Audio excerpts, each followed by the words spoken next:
Isang mapagpalang araw po sa atin lahat mga paps ko. Kumusta kayong lahat? Okay lang ba ang lahat? Kumusta naman ang bakasyon nyo? Nag-enjoy ba ang lahat? Kung ako naman ang inyong tatanungin kung nag-enjoy ba ako, siyempre mahaba ang bakasyon na sobrang nakakapagod pero masaya at nakasama ko mga pamilya ko, mga kaanak ko dito. Sulit ang bakasyon mga paps, sobrang saya.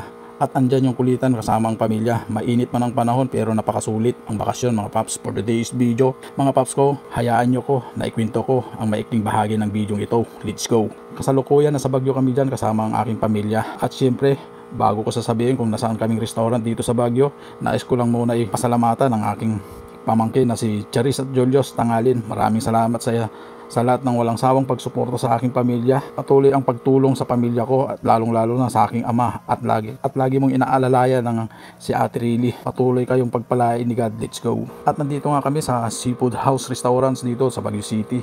Napakasarap mga menu nila dito mga paps ko.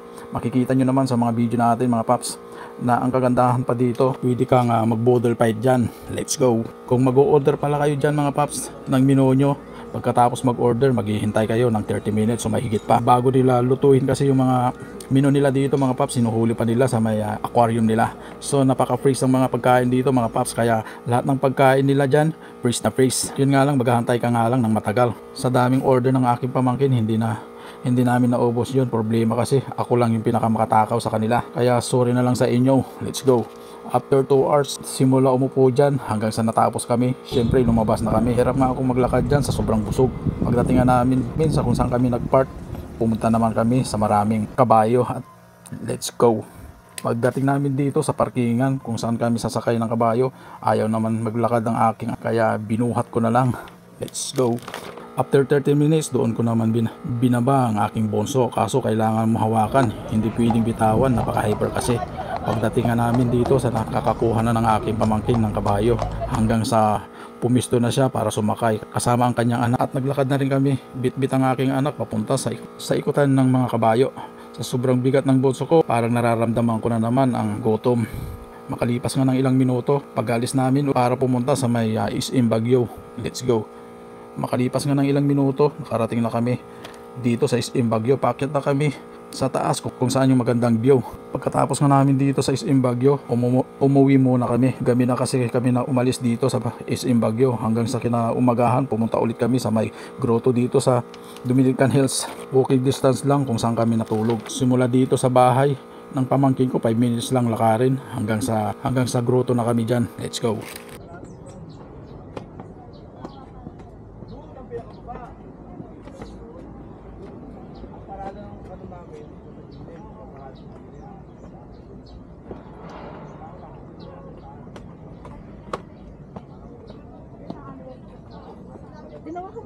Ang hawak mo dito.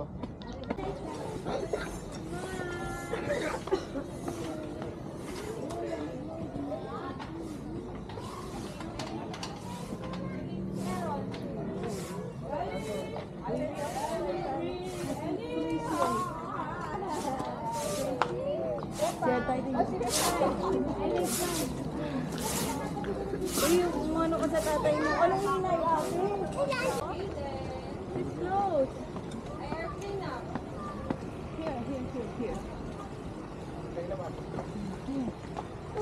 Here. Yan o. Hindi mo naman yung mga kuha ko sa'yo. Pwede, picture mo muna. Picture kayo dyan.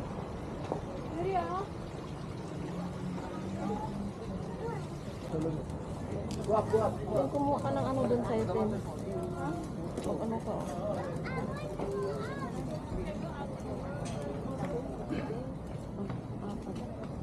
Hulog mo doon sa anak ko. Ang pala ko. Oo. Teka lang.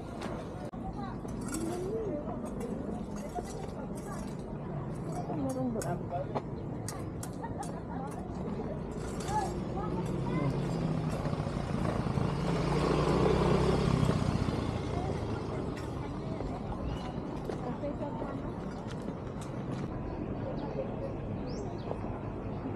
Binabanin mo kami. Ito tate.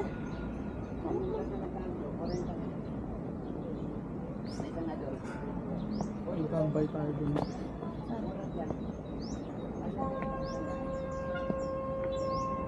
Picture ka na ba? Hmm.